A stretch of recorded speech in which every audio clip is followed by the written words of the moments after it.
sopla a las brisas de un celeste hogar, brisa matutina de un feliz cantar.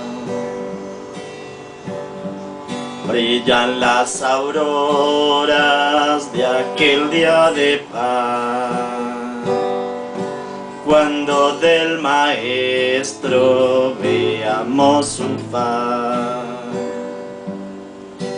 Brisas, dulces brisas, brisas de Sion, brisas del hogar, de aquel hogar de Dios, donde un día nuestras luchas cesarán, porque todo allí será felicidad.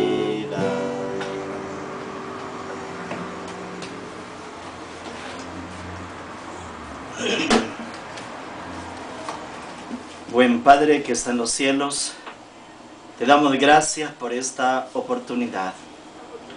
Imploramos que al abrir tu palabra tú nos enseñes. Gracias por contar con la presencia del Espíritu Santo. Queremos, Dios eterno, que esta verdad que hoy se predica llegue con poder y con fuerza a todas las mentes y corazones que escuchen este mensaje.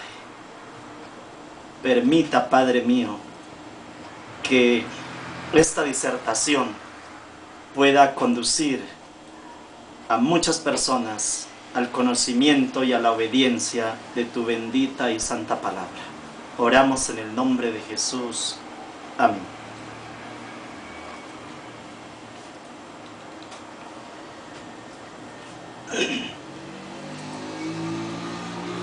La disertación de esta noche, en un programa más de Así dice la Biblia, la he titulado Las bendiciones por guardar el día de reposo, segunda parte. O sea, el día del sábado, segunda parte. En el libro de Isaías, en el capítulo 63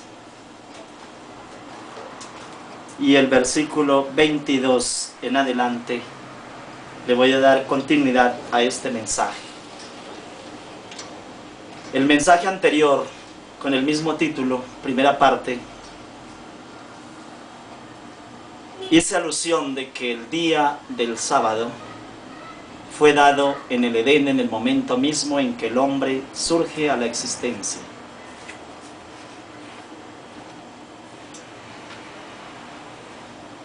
Hice énfasis en que el día del sábado es un hilo de oro que atraviesa el Génesis y se va por toda la Biblia hasta llegar no solamente a la existencia del pueblo de Dios en este periodo antes de la segunda venida de nuestro Señor Jesucristo, sino que la observancia del sábado como día de reposo se remonta más allá de la existencia de este mundo y se va a la eternidad, cuando el ser humano ya no morirá jamás, sino que estará en una tierra nueva y en un cielo nuevo. Cuando ya el Señor Jesucristo haya tomado a su pueblo, a sus escogidos, y los haya transformado en un abrir y cerrar de ojos, y los haya llevado al cielo, y cuando ya el Señor Jesucristo haya resucitado a todos los que van a ser salvos, entonces después de ese momento viene la nueva Jerusalén, y esta tierra es renovada como un paraíso, y allí estaremos con nuestro Señor Jesucristo. Nuestro mismo Dios estará con nosotros. La nueva Jerusalén descenderá del cielo como una esposa de Dios ataviada para su marido, y esta será la capital del nuevo reino de Dios aquí en este mundo. En ese instante después de que el pueblo de Dios, ya redimido, ya transformado, ya haya vuelto a alcanzar la imagen y semejanza de Dios que se había perdido por causa del pecado, cuando el Señor Jesucristo ya ha ganado toda su victoria completa a plenitud y haya entregado a sus redimidos como una ofrenda a su Padre y vuelto a este mundo a vivir con nosotros, entonces dice la Biblia así. Es el capítulo 66 de Isaías, esa es la perpetuidad de los mandamientos de Dios, incluyendo el cuarto mandamiento, que es el cuarto mandamiento de Dios, que es la observancia del día del sábado. Capítulo 66, versículo 22, repito, porque así como los nuevos cielos y la nueva tierra que voy a hacer permanecerá delante de mí, dice Yahvé. Estoy leyendo aquí la versión titulada Biblia textual hebrea. Es una Biblia tomada de los textos originales que se encuentran en el momento, aunque textos originales no existen en este momento, porque los textos originales que se escribieron en el papiro es un papel débil, y se fueron extenuando, se fueron acabando, se fueron disolviendo, pero sí son los más antiguos que se tengan hasta este momento. Y dice así: porque así como los nuevos cielos y la nueva tierra que voy a hacer permanecerán delante de mí, dice Yahvé. La versión que generalmente hemos leído dice Jehová: así permanecerá nuestro linaje y nuestro nombre. Y sucederá que de mes en mes y de sábado en sábado vendrá toda carne a adorar delante de mí, ha dicho Yahvé. Sucederá que de sábado en sábado, apreciados amigos, vendrá toda carne a adorar delante de mí. Delante de mí, dice Yahvé. Es esta versión, o sea, dice Jehová o dice Elohim. Y saldrán y mirarán los cadáveres de los hombres que se rebelaron contra mí. Su gusano no morirá ni su fuego se extinguirá, y será horror de todos los mortales. Porque así como los nuevos cielos y la tierra nueva que voy a hacer, esto está para un futuro, permanecerán para siempre, así permanecerá vuestra simiente y vuestro nombre, y será que de mes en mes y de sábado en sábado vendrá toda carne a adorar delante de mí. Quería que ustedes se convencieran, conocieran esta verdad auténtica, divina, no con argumentos persuasivos, rebuscados, o tratando de forzar la palabra de Dios. Aquí le estamos dando plena libertad a lo que la Biblia nos dice, sin llegar a hacerle ninguna modificación. Nosotros única y exclusivamente nos proponemos a predicar el Evangelio conforme dice la Escritura. Por eso he manifestado que el día del sábado en ningún momento fue abolido. Como el día del sábado me estoy refiriendo al cuarto mandamiento de la santa ley de Dios. En ningún momento el Señor Jesucristo se reunió con los discípulos días antes de su muerte para decirle: oiga, mis apreciados hermanos, discípulos, a partir de la muerte o de mi muerte, el día del sábado queda abolido y los mandamientos de la ley de Dios también. Eso no lo dijo el Señor Jesucristo en ningún momento. Así que la Biblia enseña que el Señor Jesucristo dijo: no penséis que he venido a abrogar la ley o los profetas. Yo no he venido a cambiar la ley ni los profetas, sino a cumplir. Porque de cierto os digo que hasta que perezca el cielo o la tierra, ni una jota ni una tilde perecerá de mi ley, hasta que todo se haya cumplido. Mi apreciado amigo, no hay ninguna probabilidad en la Biblia de que Dios haya cambiado su ley. La ley de Dios, escrita con su dedo, tiene las improntas, tiene las huellas divinas.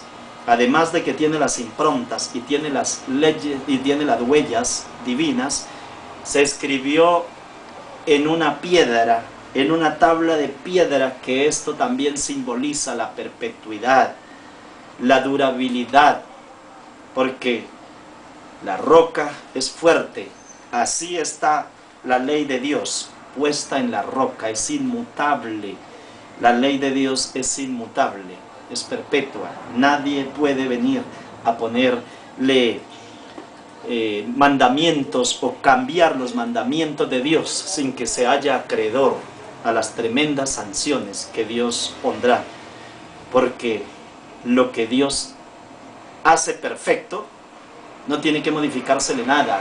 El apóstol San Pablo dijo que la santa ley de Dios es santa, el mandamiento es santo, es perfecto y es bueno. Los mandamientos de Dios son santos, son perfectos y es bueno. Entonces, a lo que es perfecto, a lo que es santo y a lo que es bueno, no había que hacerle modificaciones, ni tenía que prescribir o abolir esa santa ley. Los mandamientos de la santa ley de Dios no tenían defecto. Los 10 mandamientos de la santa ley de Dios no eran ceremoniales, mi apreciado amigo, no eran rituales, no estaban en ningún momento simbolizando absolutamente nada que fuera a perecer. No eran símbolos transitorios. Los mandamientos de la santa ley de Dios se dieron para la convivencia de la humanidad, no para la convivencia del pueblo de Israel. Mientras existan seres humanos, tiene que existir normas de convivencia, y la santa ley de Dios es la manera como Dios ha querido entregarle esos códigos, esa luz perfecta, para que pueda haber armonía, para que pueda haber entendimiento, para que pueda existir respeto entre el conglomerado social. No podría el conglomerado social a nivel mundial sostenerse ni siquiera un solo día sin normas, porque esto sería completamente absurdo. ¿Quién es el que podría estar seguro en un país, en un pueblo, en una ciudad o en una vereda donde no existiesen normas? Pues los elementos propios de aquella familia o de cualquier ciudadano individual estarían expuestos a que cualquiera lo despojara de los mismos y lo hurtara, sin que pudiera esa persona llevarse ninguna sanción, ni ninguna sanción de parte de Dios, ni ninguna sanción de parte de las autoridades. Entonces, eso es completamente absurdo pensar que podría haber una convivencia pacífica y podría existir armonía y entendimiento entre las personas, quitando la santa ley de Dios. Avanzamos entonces sobre ese mismo particular, sobre lo que sucede el día en que el Señor Jesucristo muere en la cruz del Calvario y qué ocurre con el día de reposo. Y dice: al final del sábado, al amanecer el día primero de la semana, llegó María Magdalena con la otra María para ver el sepulcro. Observa usted que dice al final del sábado, al amanecer el primer día de la semana. El primer día de la semana, amigo, es el domingo. El sábado es el séptimo día de la semana. Pero algunas personas creen que el domingo es el séptimo día de la semana y que el sábado es el sexto día. Esa no es la verdad. El sábado es el séptimo día y el domingo es el primer día de la semana. Entonces seguimos avanzando y encontramos en el libro de San Marcos, en el versículo 42, y dice: llegado ya el anochecer, puesto que era día, de preparación, es decir, la víspera del sábado, eso es el viernes por la tarde, fue el día que murió el Señor Jesucristo, el viernes por la tarde. Entonces, el Señor Jesucristo reposa el día del sábado en el sepulcro. Y el primer día de la semana está en plena actividad. Ese día aparece a María Magdalena, aparece a los discípulos, les predica el Evangelio, manifestándole allí a sus discípulos que Él ya ha resucitado. Entonces, en ningún momento les dijo, mire, ahora que acabo de resucitar, ahora que me encuentro con ustedes y puedo compartir inclusive alimentos, quiero manifestarles una cosa, que hasta ayer se guardaba el sábado, pero que a partir de hoy ya el día que se guarda es el domingo. Eso no existe en la palabra de Dios. En ningún momento el Señor Jesucristo le dijo a sus discípulos que el sábado quedaba abolido, porque la muerte de Él lo había extinguido, y que ahora entonces Él llevaba a su existencia un nuevo mandamiento, o un cambio de ese mandamiento al domingo. Es que el sábado está simbolizando, es la creación de Dios, que Dios es el creador. Esa es la señal entre Dios y el hombre. Cuando el hombre guarda el día del sábado, está en ese momento reconociendo que Dios es su creador. Así que en la resurrección de nuestro Señor Jesucristo, el día domingo, no le dio ningún valor a ese día para que fuera un día de descanso o un día diferente entre los demás días. Para nosotros, la resurrección de nuestro Señor Jesucristo es sumamente importante, porque la muerte, el sacrificio de nuestro Señor Jesucristo y la resurrección es lo que nos da la salvación, pero nada de eso significa que el día tuviera alguna importancia. La importancia la tiene Jesús, no el día del domingo, porque el día del domingo en ningún momento fue apartado, santificado y bendito como fue el sábado, porque el sábado sí lo bendijo Dios, lo santificó, lo apartó para que nosotros descansáramos en ese día. Quiero significar con esto que no puede usted dejarse engañar o engañarse usted mismo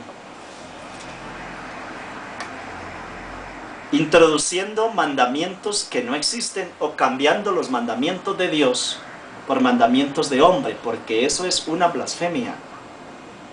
Y acuérdese lo que dijo el Señor Jesucristo, que todo pecado es perdonado al hombre menos la blasfemia contra el Espíritu Santo. La blasfemia es aquello que quiere oponerse contra Dios, o la blasfemia es aquello que quiere pasar por encima de Dios o hacerse semejante a Dios. Aquella persona que dice que puede perdonar pecados, que puede cambiar la ley, esa persona que se toma los atributos de Dios, está cometiendo una blasfemia. Por eso al Señor Jesucristo le dijeron en alguna oportunidad que Él estaba tomándose atributos directamente de Dios, perdonaba pecados, y para ellos esto era una blasfemia, y es que eso es una blasfemia, pero en el caso del Señor Jesucristo no era una blasfemia, porque Jesucristo, a pesar de que estaba como hombre en esta tierra, tenía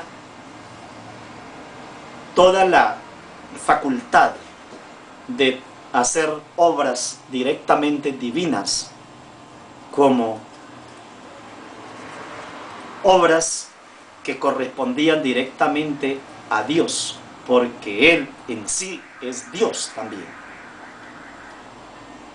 Ese tema ya lo tendríamos que mirar cuando se estudie la Trinidad, o sea, el tema del Espíritu Santo, del Padre y del Hijo, para mirar los atributos del Señor Jesucristo, cómo el Verbo de Dios se hace carne y habita entre nosotros, porque en el principio era el verbo, y el verbo era con Dios, y el verbo era Dios. O sea que Jesús no estaba blasfemando cuando Él perdona pecados, pero es que si un ser humano va a cambiar las leyes de Dios, esa persona estaría por encima de Dios, porque el mismo Dios o quería pasarse por encima de Dios. Eso sí es sumamente grave, cambiar el sábado por el domingo. Mis apreciados amigos, la persona que incurre en semejante acto está atacando la soberanía de Dios, está pasándose por encima de los mandatos del Eterno y está diciéndole a Dios: usted, Dios Todopoderoso, y el mismo Señor Jesucristo y el Espíritu Santo se equivocaron rotundamente en la creación del cuarto mandamiento. Qué blasfemia tan terrible.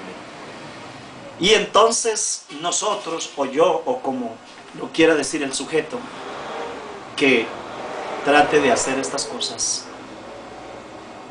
por encima de su palabra, por encima de su soberanía, vamos a darle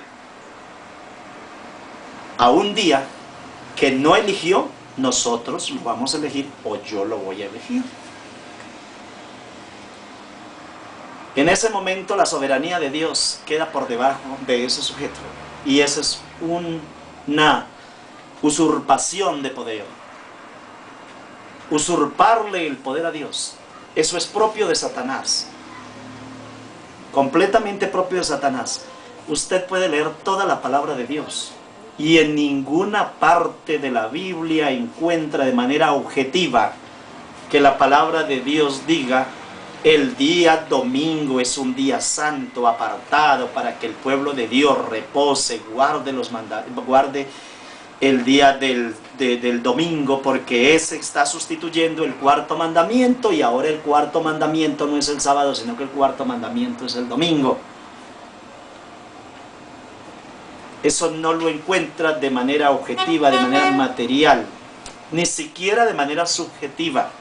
La subjetividad que algunas personas le dan es desfasada de verdad. Y voy a permitirme leer para que se dé cuenta. Una doctrina no se puede fundar de ninguna manera en un aspecto subjetivo, sin fundamento y sin base, que porque el individuo se le ocurrió, sin fundamento de ninguna naturaleza, negar toda la fundamentación bíblica y ponerle un argumento mentiroso, falso y de todas maneras en contra de los preceptos de Dios, de lo que Dios ha manifestado, no tiene absolutamente soporte alguno para que esto se vaya a fundamentar. Por eso la verdad tiene que predicarse así como dice la Escritura. En el libro de San Juan, el capítulo 20, en el Evangelio según San Juan, capítulo 20, versículo 1, dice así la Biblia: el primer día de la semana, estando aún oscuro, María Magdalena llega temprano al sepulcro y ve la piedra quitada del sepulcro. Corre pues y va a Simón, Pedro, y al otro discípulo a quien Jesús amaba, y les dice: se llevaron del sepulcro al Señor, y no sabemos dónde lo hayan puesto.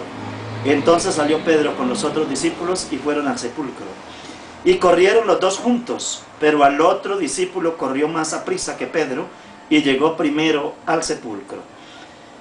Y agachándose vio la envoltura que estaba allí, y sin embargo no entró. Llegó entonces Simón Pedro, que lo seguía, y entrando dentro del sepulcro vio la envoltura que estaba allí, y el sudario que había estado sobre su cabeza, no puesto con la envoltura, sino enrollado en un lugar aparte. Entonces entró aquel otro discípulo también, el que había llegado primero al sepulcro, y vio y creyó, porque aún no había entendido la Escritura, que le era necesaria resucitar de entre los muertos. Así que los discípulos fueron otra vez a los suyos. El versículo 11 dice: María se había quedado afuera, frente al sepulcro, llorando, y mientras lloraba se agachó a mirar dentro del sepulcro, y ve a dos ángeles de blanco, sentados, uno a la cabecera y otro a los pies, donde había yacido el cuerpo de Jesús. Ellos le dicen: mujer, ¿por qué lloras? Le dice: porque se llevaron a mi Señor, y no sé dónde lo han puesto. Dicho esto, se da vuelta y ve a Jesús de pie, pero no sabía que era Jesús. Jesús le dice: mujer, ¿por qué lloras? ¿A quién buscáis? Ella, pensando que es el hortelano, le dice: Señor, si tú te lo llevaste, dime dónde lo pusiste y yo me lo llevaré. Mis apreciados hermanos, amigos, en ningún momento aquí, cuando hay el primer encuentro, recuerde que las mujeres descansaron el sábado conforme al mandamiento, la iglesia siguió reposando el sábado conforme al mandamiento. Aquí está el primer encuentro entre Jesús y las personas que lo amaban, como fue María Magdalena. Posteriormente se ve con todos los discípulos. Estas maravillas que ocurren de la resurrección de Jesucristo, en nada el Señor Jesús le hizo alusión que las leyes de los 10 mandamientos quedaban abrogadas, que Él había venido a cambiar el día del sábado por el día del domingo. Absolutamente nada. De esto haber ocurrido así, Dios en ningún momento hubiera dejado a sus discípulos ciegos, sin ningún tipo de luz, pero esto no sucedió. Por eso es que miramos que el sábado continuó hasta la tierra nueva y los cielos nuevos. Entonces, en Hechos capítulo 20, en el versículo 7, dice aquí: en el primer día de la semana, o sea el día domingo, reunidos para partir el pan, Pablo le hablaba disponiéndose a salir al día siguiente, y prolongó el mensaje hasta medianoche. Y dice aquí: y había muchas lámparas en el aposento alto donde estaban reunidos, y cierto joven que estaba sentado en la ventana, llamado Eutico, lo iba dominando el sueño profundo, mientras Pablo disertaba largamente, hasta que, reunido por el sueño, cayó del tercer piso abajo y fue levantado muerto. Entonces algunas personas, sin escrúpulo para presentarse delante de Dios a estudiar la palabra de Dios, han dicho lo siguiente: que este versículo aquí, el versículo 7, el versículo 7, donde dice que el primer día de la semana reunidos para partir el pan, Pablo les habló y les disertó. O sea, que porque Pablo un día domingo, o sea el primer día de la semana, que la Biblia no le llama domingo ni les tenía nombre, era primero, segundo, tercero, cuarto, quinto, sexto y séptimo, que un día domingo Pablo se reunió a partir el pan, y que entonces aquí ya ese es el día de reposo, es el día de descanso. No tiene nada, absolutamente nada que ver esto con un día de descanso, con un día de reposo, con un día santificado y apartado de Dios para que su pueblo lo alabe ese día. Lo que pasa es que el apóstol Pablo tenía que salir. El apóstol Pablo no estaba, era transitoriamente, de paso. Y se dio la casualidad que el día domingo pues tenía que encontrarse con sus hermanos para poderles predicar, y celebró la Santa Cena ese día. No tiene nada que ver que ese día haya partido el pan, se haya reunido con los otros hermanos. Lo mismo hubiera sido un miércoles, un jueves o un viernes. ¿Dónde encuentra usted aquí una plataforma objetiva donde el apóstol Pablo hubiera dicho: mire, me estoy reuniendo con ustedes hoy, el primer día de la semana, hoy domingo, porque a partir de hoy entonces vamos a estar reunidos todos los domingos, porque el domingo es el día del Señor, es el día en que Cristo resucitó, entonces es el día que Dios apartó para que fuera el día de descanso, para que sea el día de reposo. Ahora ya no hay que guardar el sábado sino el domingo. El apóstol San Pablo en ningún momento hizo alusión alguna a esto. Simplemente estaba predicando todas las maravillas que se hacían en el nombre de Jesús y todo lo que tenía que ver con el evangelio integral en su momento, pero nada, absolutamente nada de estarle dando santificación a un día que no tiene santificación específica como para que sea el día de reposo, el día de guardar, el día santo de Dios. Por eso cualquier enseñanza que se dé en ese sentido está trastocando las verdades de la Biblia, porque es que ningún discípulo podía tampoco cambiar nada que Dios no hubiese cambiado, porque como dijo el apóstol Pablo, si viniera un ángel del cielo a decirme a mí un evangelio diferente a este, yo no se lo creo. Es que los discípulos estaban completamente embebidos, estaban penetrados, estaban inmersos en la verdad divina y en el Espíritu Santo. Los discípulos no andaban argumentando cosas que no tuvieran sustento bíblico. Así seguimos entonces en Primera de Colosenses, capítulo 16, y el versículo 2 dice ahora: cada primer día de la semana, cada uno de vosotros ponga aparte, ahorrando de lo que haya prosperado, para que cuando vaya no se hagan entonces colectas. Aquí encontramos otra de las referencias que usan quienes predican completamente diversas de herejías contra la palabra de Dios, quienes predican cosas ajenas a lo que la Biblia enseña. Entonces toman esta parte que el apóstol San Pablo le dijo: miren, el primer día de la semana, o sea el domingo, aparten ustedes las ofrendas, que tienen para ayuda de la predicación del evangelio, para la manutención de la predicación, porque esto era propio. Ahora bien, en cuanto a las ofrendas para los santos, haced vosotros también tal como ordené a las iglesias de Galacia. Cada primer día de la semana, cada uno de vosotros ponga aparte, ahorrando de lo que haya prosperado, para que cuando vaya no se hagan entonces colectas. Vea lo que sucede. Como se trabajaban los 6 días, el sábado era día de reposo. Entonces, lo que si hubiese ganado la persona, lo que hubiese podido recolectar, lo que le quedase, porque de todas maneras tenían sus gastos personales, y lo que de corazón quisiera también entregar, porque las ofrendas eran entregadas con voluntad, eran voluntarias, eran que nacían del corazón.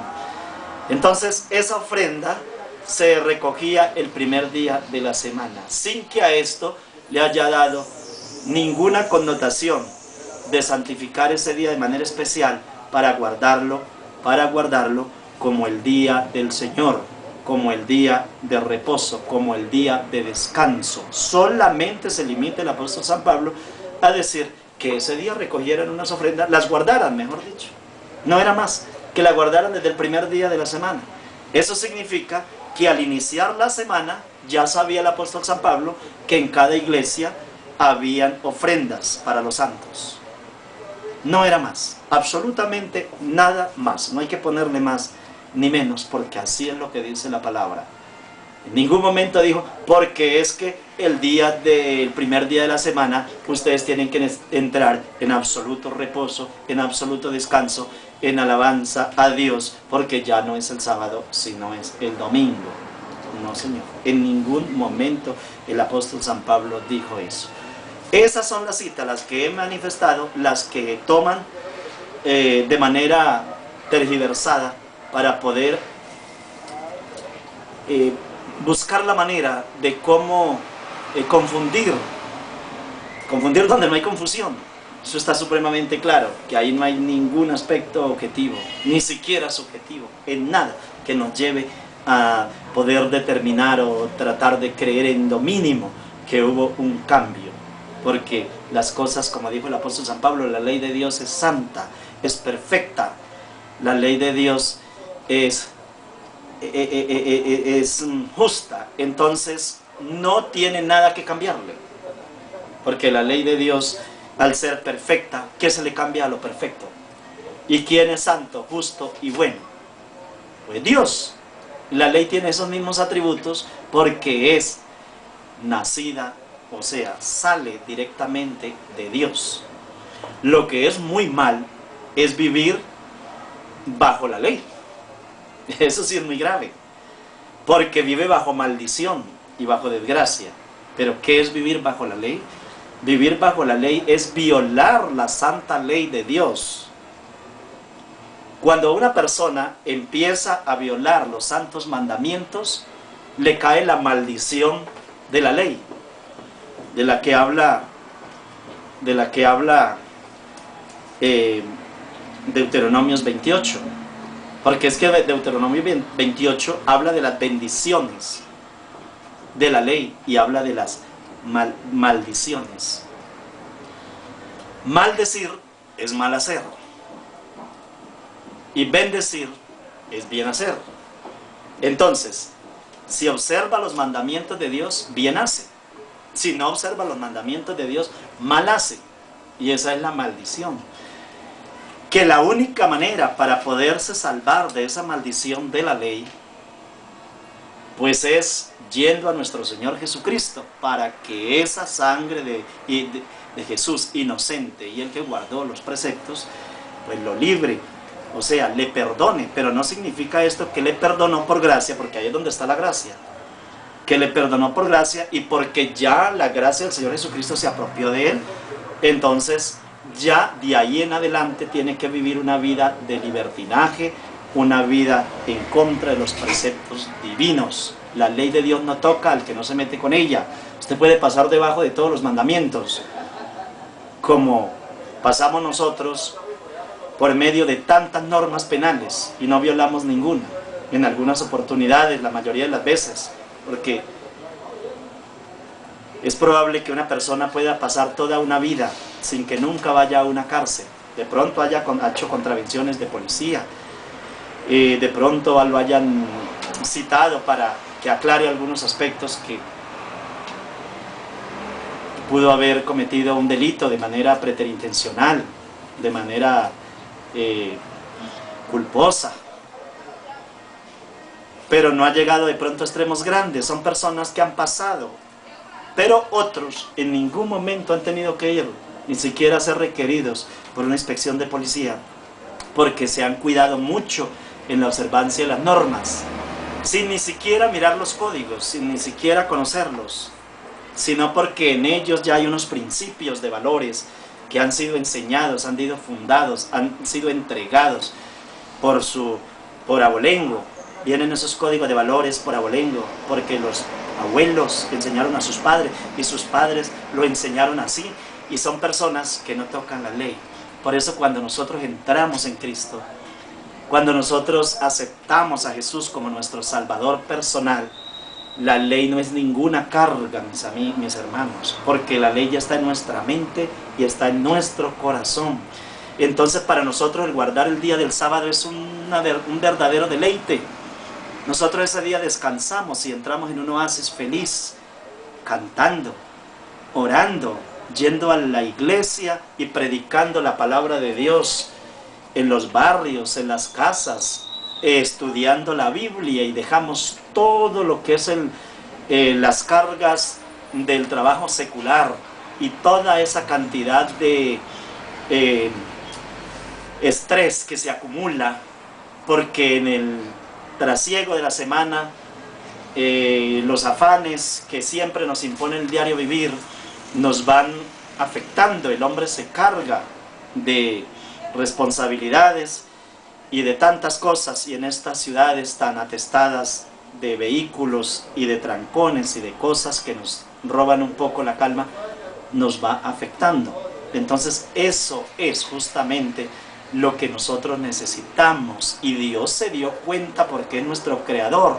La santa ley de Dios es el manual para que nosotros aprendamos a convivir, a dirigirnos en estas condiciones, para que podamos así, de esta manera, entrar nosotros en un descanso, en un reposo, pero de felicidad. El guardar la santa ley de Dios para el creyente ya en este momento no debe ser ninguna carga, porque las cargas ceremoniales quedaron extintas, y la ley que ahora nosotros tenemos que guardar y que guardamos son la santa ley de Dios, que no producen cargas, sino deleite, satisfacción, felicidad, y ninguna condenación hay para aquella persona que está en Jesucristo. Pero es que estar en Jesucristo es estar ya viviendo una vida a similitud de Jesús, buscando la manera como Jesús vivió. ¿Cómo vivió nuestro Señor Jesucristo? El Señor Jesucristo, en todo lo que hizo en este mundo, nadie pudo tildarle un pecado, porque lo que hicieron los judíos, que se agarraban de que Jesús hizo un milagro en el día del sábado, eran cosas tan completamente sin fundamento, como el Señor Jesucristo les dijo que es mejor quitar una vida o dar vida en el día de reposo. Si un animal se cae a un pozo, ustedes no lo levantan, ¿cuánto más a este hijo de Abraham o a esta hija de Abraham, que estaba completamente presa por el pecado, y he venido a libertarla? Y es que el Señor Jesucristo salvaba vidas en el día del sábado. Y no solamente eso, también el Señor Jesucristo en el día del sábado sanaba enfermedades y sanaba los corazones heridos por la maldad. Eso es lo que quiere significar también el apóstol San Pablo cuando trata de poner la ley en lo alto, pero algunos se confunden, como dijo el apóstol San Pedro. Digo, porque los indoctos y los inconstantes tuercen las escrituras para perdición, porque el apóstol San Pablo, por la sabiduría que le ha sido dado, escribe cosas difíciles de entender, que los indoctos e inconstantes tuercen las escrituras para perdición. Así que no es en ningún momento una carga o un asunto pesado el guardar la santa ley de Dios. Al contrario, ese es un enorme deleite. Seguimos avanzando y voy a llegar a Colosenses 2:14, porque ustedes dirán, no, pero es que el sábado quedó abolido allí en el libro de Colosenses.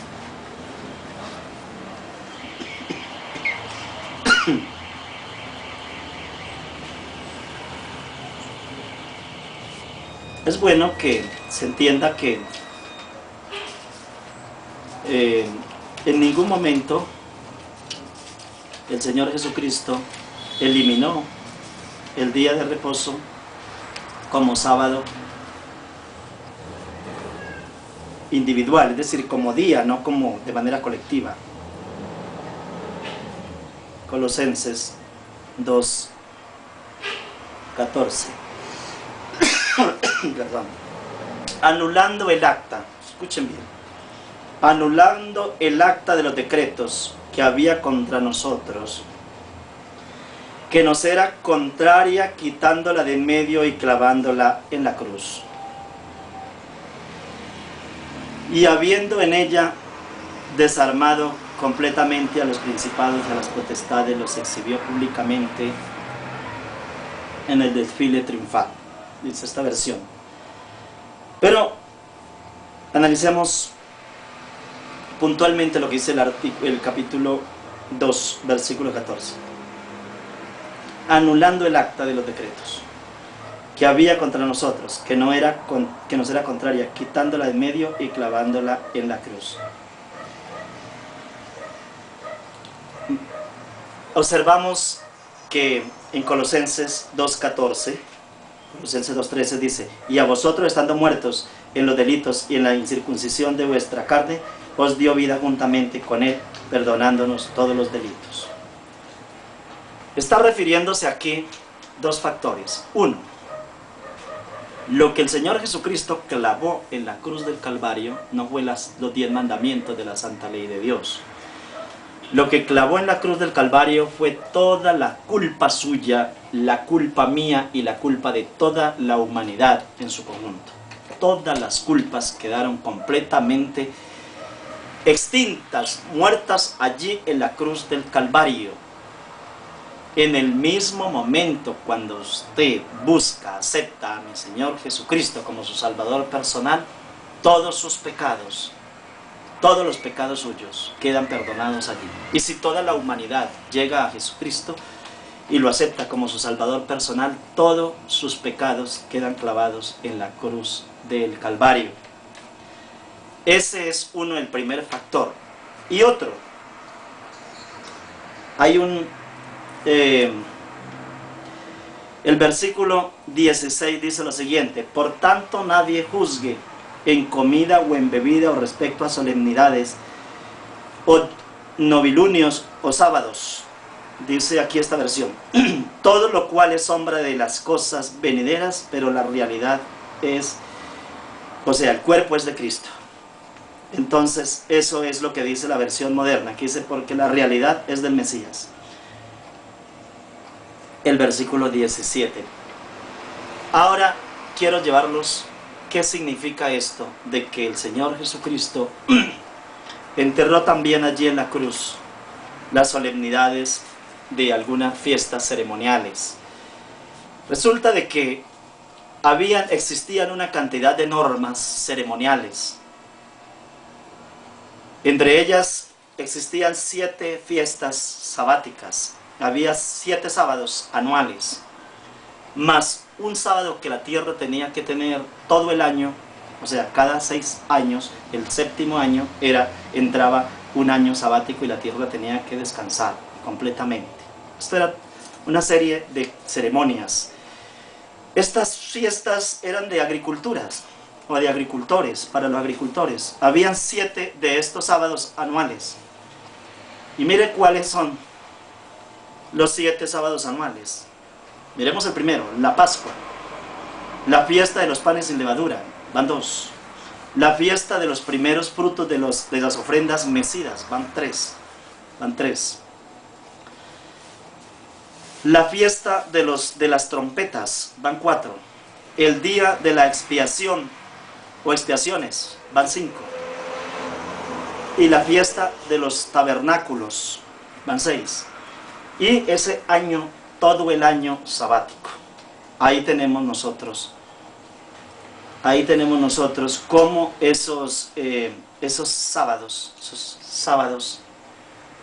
ceremoniales, que no eran otra cosa que un acompañamiento de prototipos que estaban simbolizando la venida de nuestro Señor Jesucristo. ¿Por qué? ¿Por qué la venida de nuestro Señor Jesucristo? Porque teníamos la Pascua. Observe usted que el Señor Jesucristo era el Cordero Pascual. O sea, la Pascua se señalaba porque en ese día había muerto un corderito. Y lo que estaba la Pascua simbolizando era que un día iba a llegar ya no un corderito, sino el Señor Jesucristo. Allí en la cruz del Calvario, entonces quedan abolidas las leyes ceremoniales que no tenían nada que ver con las leyes espirituales, morales. Y es donde algunas personas se confunden. Como también la circuncisión. Circuncisión no tiene nada que ver. La circuncisión no tiene nada que ver con los mandamientos de la santa ley de Dios escritos en tabla de piedra. Es más, Abraham, cuando se le justificó por fe y cuando Dios lo llamó y cuando se le dio la alianza, en ningún momento, cuando hizo la alianza, en ningún momento era circuncidado todavía. La circuncisión viene después. Entonces, la circuncisión no entra tampoco en la tabla de piedra de los 10 mandamientos. El apóstol San Pablo se opuso a que esa circuncisión siguiera adelante. Son cosas que tenían su tiempo, tenían su momento, como las festividades que les acabo de mencionar. Pero no confundan de ninguna manera. Por eso dice ni en sábados, ni en lunas nuevas, ni un poco de detalles. Es decir, está hablando de el sábado como ritual, las ritualidades sabáticas. Todas esas fiestas se les daba nombre de ritualidades sabáticas. Estos eran sábados anuales. Entonces esos fueron digamos, las leyes ceremoniales que quedaron extintas. Pero no vaya usted de ninguna manera a confundir la ley espiritual moral, la ley de los 10 mandamientos, que son santos, perfectos en todas sus dimensiones, y vaya a ser un solo paquete con las leyes rituales ceremoniales, o con el cordero que simbolizaba a Jesucristo, y que ya nosotros no tenemos que ir a tomar un cordero para crucificarlo, para sacrificarlo, porque a través de ese animal podemos salvarnos. No, Señor, ahorita la salvación la tenemos ya, como lo he reiterado, en la sangre de nuestro Señor Jesucristo. Así que esas leyes empataron allí. Y algunas que todavía estarán simbolizando la segunda venida de nuestro Señor Jesucristo, pero que no son para el pueblo de Dios entrar a guardar ritualidades que ya tuvieron un cumplimiento, porque era una sombra nomás de lo porvenir. La sombra de lo porvenir, la Pascua, sombra, el Cordero Pascual, era una sombra de que el Señor Jesucristo iría a ser la Pascua perfecta, iría a ser el Cordero Pascual perfecto. Esas son las sombras de lo porvenir. Entonces no se puede de ninguna manera trastocar las verdades de nuestro Señor Jesucristo. Así considero que ha quedado sumamente claro que el guardar el día de reposo, el día del sábado, sigue vigente, mi estimado hermano, mi estimado amigo, y en ningún momento se le vaya a ocurrir predicar lo contrario, porque está predicando en contra de Dios. Si usted no quiere que lo toque la ley y quiere vivir como dijo el apóstol San Pablo quiere vivir bajo una gracia permanente, o lo manifestó, porque la ley no es para los transgresores. La ley es para los transgresores. La ley no es para los hacedores. Si nosotros somos hacedores de la ley no nos toca. La ley solamente es para los transgresores.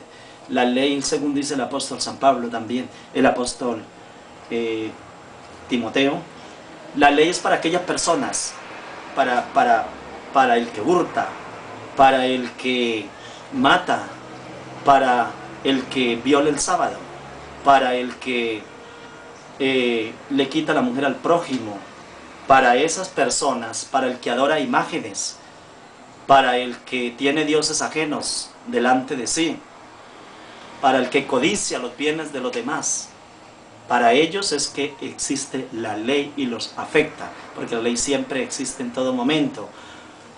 Pero si usted no incurre en esas violaciones, usted está llevando una vida tranquila con Dios, refugiado en todo el bien, pues necesariamente tiene que estar bajo la gracia de nuestro Señor Jesucristo de manera permanente. Así que no podemos nosotros confundir esos detalles, pero el día de reposo usted debe de descansar de su faena material. Ese día no haga usted negocios, no se vaya usted a vender la yegua, a vender la mula, a vender el carro. Ese día haga un recogimiento espiritual, que sea un día de esparcimiento espiritual con Dios, que sea un día en el que usted y Dios tengan un encuentro pleno y usted le diga: Señor, estoy guardando aquí el día de reposo para honra y gloria de tu nombre, porque estoy recordando que tú fue y es el creador y sigue siendo en pasado, en presente y en futuro mi creador y el creador de todo lo que existe.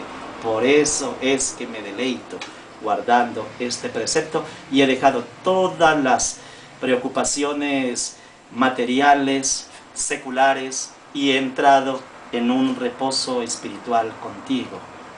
Lo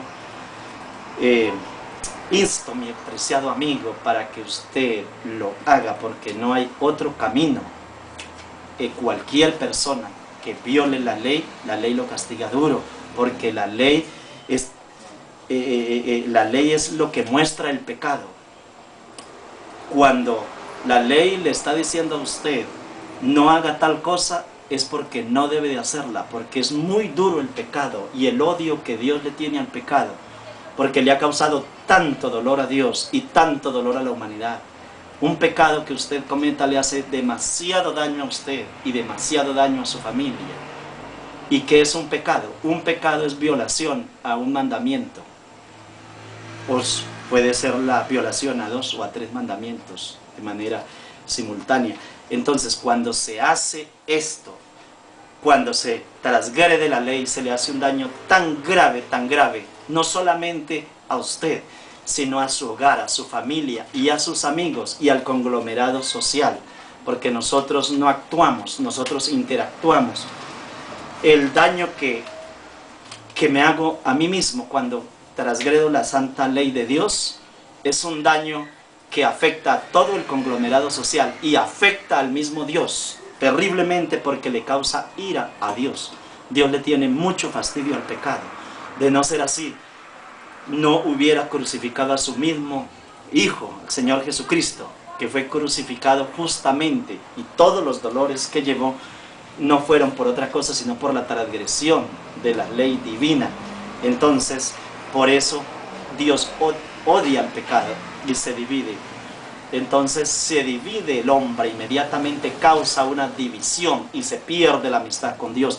Y todas las bendiciones que Dios tenía para entregárselas a usted y todos los planes que se habían pactado se dañan así, porque Dios odia tanto el pecado. Figurémonos ya para concluir, cómo Dios quería su templo. Considero que Dios amaba al templo que le había hecho Salomón con tanto esmero, donde trabajaron 40 años construyendo un templo tan precioso y lo cubrieron de oro, tanto oro. El primer templo como el segundo templo, porque según manifiestan los historiadores, en el segundo templo había tanto oro, tantas toneladas de oro, que el oro se puso supremamente económico, barato en el momento en que el templo fue destruido.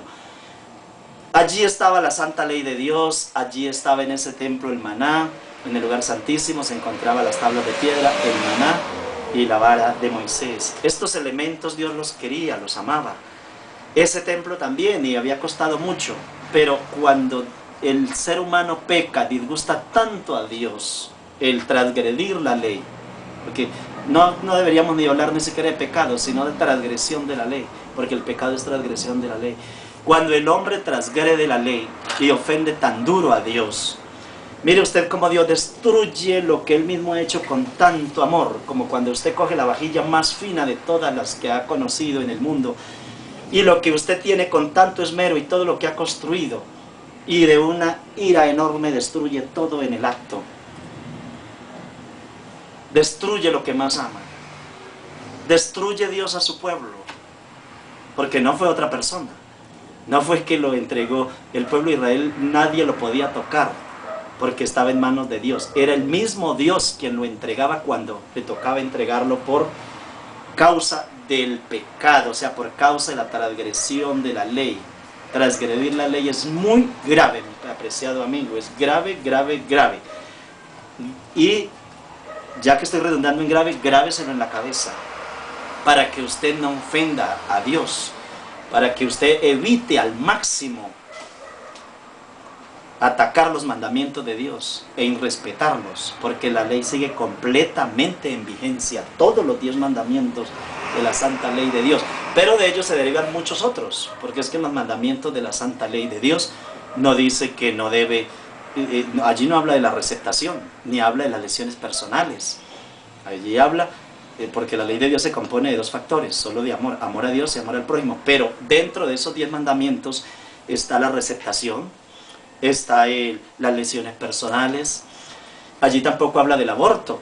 La ley no dice que no hay que abortar o hay que abortar, pero también la ley dice que no hay que matar. Entonces hay que tomarlo por sustracción de materia, y tenemos que tomarlo por sustracción de materia. Tenemos que entenderlo así. Entonces de la ley se deriva, de la santa ley de Dios se deriva muchísimas cosas que lo protegen a usted. Allí no dice en la santa ley de Dios que no debe de consumir bazuco, cocaína o marihuana. O sea, no habla de los narcóticos porque no existían en su momento. Pero lo mismo, cuando la Biblia dice no matarás, con esos elementos psicoactivos, usted se está matando. Entonces, allí también está vulnerando los mandatos de Dios. Pero lo que digo, el violar los mandamientos de Dios trae tanta insatisfacción a Dios que en un momento determinado a su mismo pueblo, a sus mismos hijos, sin interesar todo el desprestigio que esto traía, porque la gente puede decir, pero luego no es Dios todopoderoso. El mismo Dios era el primero en resultar afectado cuando estaba entregando al pueblo de Israel, porque lo que se afectaba era el honor del Dios que los había sacado de la tierra de Egipto. Pero en su ira a Dios, su ira santa, Dios los entregaba, a Dios no le interesaba la hermosura de ese templo. Incluso no se sabe dónde fue a parar el maná, no se sabe dónde quedaron los pedazos de tablas de la ley de Dios también regados por allí, que Dios los cuidaba con especial atención.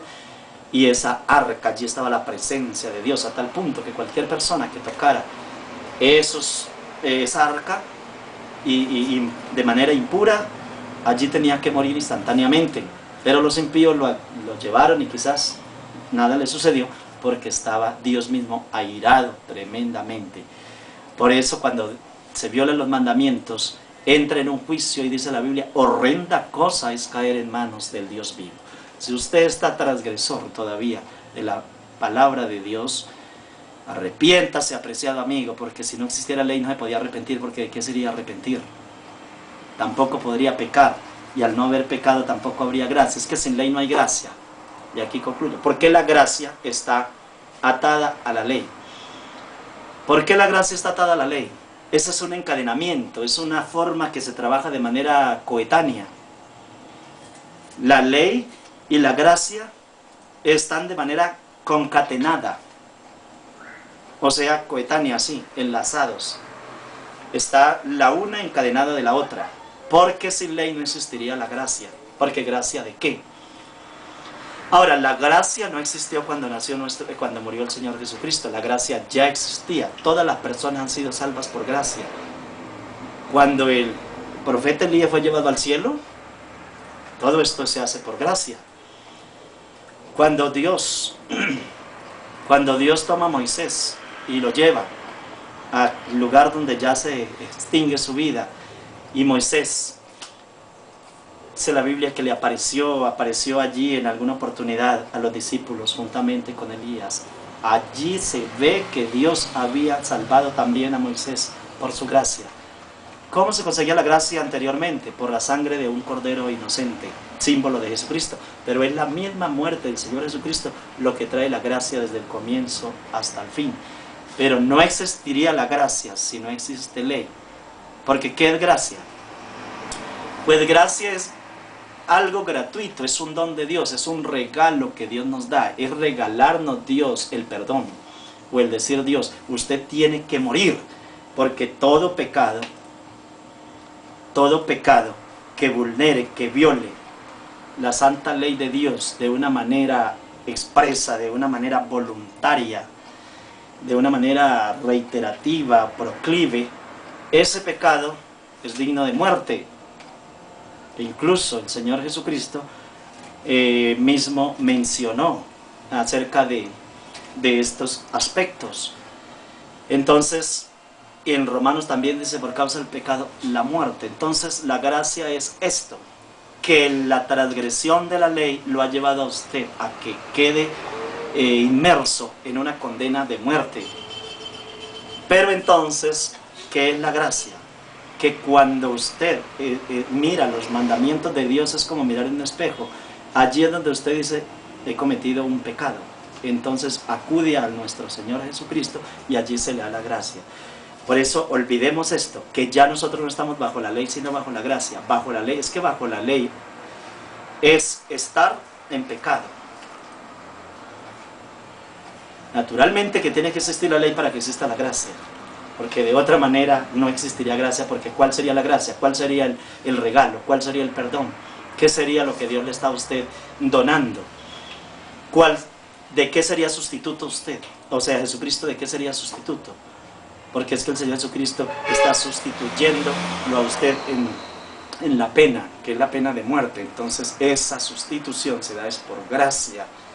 Así que no puede desconectarse una cosa de la otra. El que trata de desconectar esto está interpretando muy mal la santa palabra de Dios. He hecho un esfuerzo para tratar de, mediante el argumento persuasivo, o persuadir mediante el argumento racional, para que usted entienda estas verdades si no las ha entendido. No me propongo a otra cosa, sino a exponer la palabra de Dios de la manera clara y a tratar de persuadirlo mediante el argumento racional, sin que esto pues vaya a creer que no existe otra oportunidad para su vida. Si usted en este momento todavía no está cumpliendo con los preceptos divinos, no le estoy diciendo que queda excluido, que Dios lo excluyó, no, mi apreciado amigo, porque como dijo el Señor Jesucristo, yo no he venido a llamar justos al arrepentimiento, sino a pecadores. ¿Qué quiere decir esto? Yo he venido a llamar los transgresores de la ley, para que se arrepientan, para que vengan. Entonces usted no se sienta excluido, ni tampoco lo estoy excluyendo, sencillamente lo estoy invitando en el nombre de nuestro Señor Jesucristo, y que Dios le bendiga copiosamente.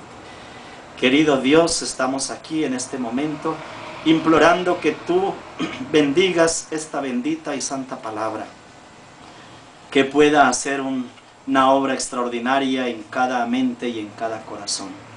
No somos absolutamente nada delante de tu presencia, sino solamente por la gracia y la misericordia, por la muerte de nuestro Señor Jesucristo, que nos ha dado, nos ha redimido y nos ha dado la oportunidad de ser llamados hijos de Dios.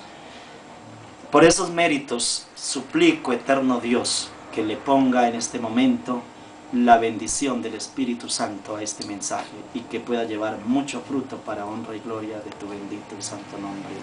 En el nombre del Señor Jesús. Amén.